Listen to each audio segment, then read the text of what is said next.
Good evening. Good evening, friends. Family. Is anybody there?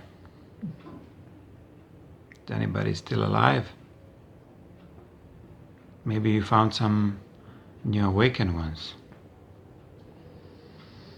Are you the one who's getting more and more awake?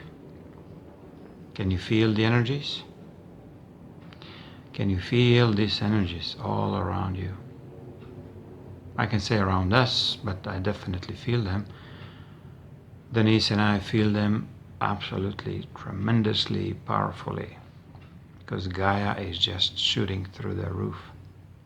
I mean, actually, there's no more roof. She's blown her shell open. I'll try not to speak in poetic terms. We were just joking around earlier about haiku and 3/4. A friend of mine from Croatia, beautiful family member, a poet who writes haiku poems, and he adds a 3/4 syllables on the end. I really don't know what does it means, but they are beautiful. They are sharp and very short, and have such a true power of truth. Because truth has not been ever complicated. We make it complicated. Love has never been complicated. We complicate it. We, I'm talking humans. Because we are allowed to be infiltrated with a massive amount of influences, programs, dogmas, and the rest. I'm asking you to start doing a little tests for you, almost like a homework. Investigate yourself, observe yourself, get yourself deep down into the place where you can really be peaceful with yourself and investigate what you have done for you to awake. Did you recognize any of your illnesses? Did you recognize how you treat love as something or nothing more than a word? L-O-V-E. L-O-V-E. Love has no meaning besides the one that you bring it into. Love is absolutely nothing besides you who's going to bring the energy towards this love. So today's title of this half poetic feeling of mine is called Fear-Based Love. And is there any alternative?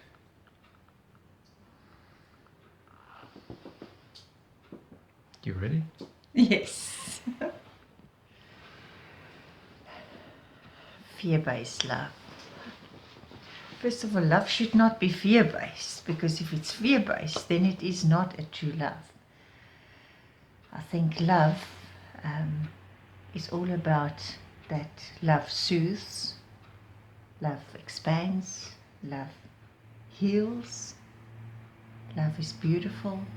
So once it becomes fear-based, then you are trading it off for something else in exchange. And one can just relate to it maybe in a relationship. So you fall in love with a beautiful man or a woman, and what happens is it is like butterflies in your stomach and you are in love. So the problem with that is the in love can soon become falling out of love.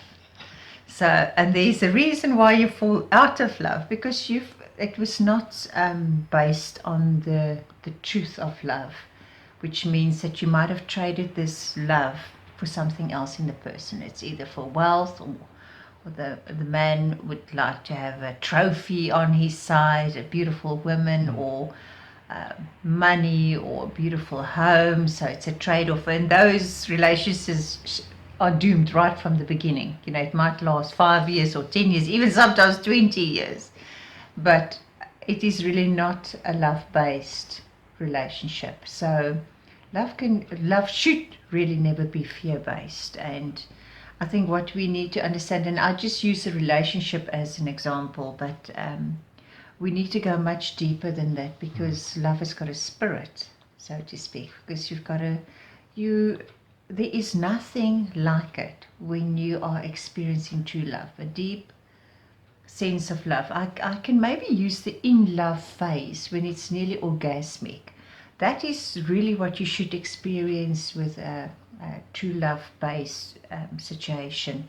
It is far deeper than just the flutters in your heart, because it's contentment. It is just beautiful harmony at home. It is just understanding without even speaking a word to another person, that it's much deeper, and contentment and just sheer joy. That is what true love should be, and you should never have to fear anything else than that. So how you can share with us why society, humanity, end up in so deep misunderstanding of what love is? Why we end up buying our wives, let's say in some regions, why even in the Western region, we are still buying our partners with something, with a good look, with a bigger wallet or bigger house or whatever is at the moment very important for the society to follow. So how we can actually jump out of this particular really wrongful, judgmental love that we have and go into something much, much deeper. Well, you and I can identify those things, so we can share it with most probably the women who are trapped in that kind of situation. But by not loving yourself, you allow these things to take place in your life. So the only way how you're going to break free from that fear-based kind of situation is by knowing that you're worth much more than a trade-off for something else. And whether it is an arranged marriage or one of 7 wives, maybe for a man, or like any of those situations. It is. So these kind of conditions are always attached to a certain, you call it trade, right? Or a certain, let's say, commercial view of the love, right? That's correct. So how we suggest to come out of it? Because people have to start wondering why they've been so cheap with themselves.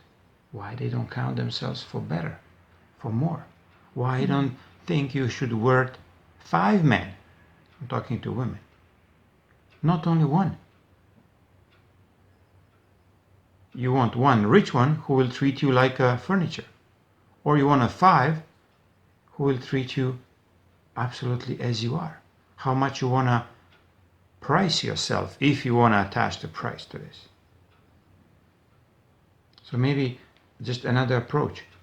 Why we don't have much more of these conversations out in the public? Yeah, I think it goes much deeper than that, because we know that Mother Earth is a female energy, and once the feminine, divine feminine connects with the females, it is a power to be reckoned with. And there was definitely an agenda out there way back, before the veil of forgetfulness was pulled sort of over our eyes, for us not to remember who we truly are and what we were in the past. And we've got to start recognizing it by just mentioning what you said, women, why are they suppressed? Because it's really an energy. Once the woman recognizes how powerful that energy is and how creative she can be, and with a partner by her side, not above her or below her, or he needs to stand by her side. When she recognizes if that is not the situation that she's in, and that she's being suppressed, or that she becomes the bossy boots in the household, suppressing her husband or partner or lover or friend, then there's an imbalance. And once you experience an imbalance, then it's doomed. And for the women to get out of that situation, it's maybe because of dogmas and doctrines that they were conditioned to believe that they are not worthy of it. But women need to understand that they've got their own pure, beautiful, divine love, and that love is a very creative, soft, nurturing, caring, kind love. And it cannot, once you express that way and live your way in that format, nothing can actually change it. Because if you're kind to somebody, he cannot be rude towards you, because it's very difficult to become rude and nasty towards somebody that's really just expressing kindness. And I think the females need to recognize that they don't need to become this masculine, feminine, suppressing the male, because and I can speak from a female aspect, is that we now need to have the shoe on the other foot, so to speak. And that is not the way to go about it. We are the change, and we can make those changes by recognizing the softness of a woman, but yet firm, and creating that balance again in this world, because the world is in this state because of not having a balanced situation, whether it's in governments or whether it's in educational system or whether it's in the states. That's why there's chaos out there.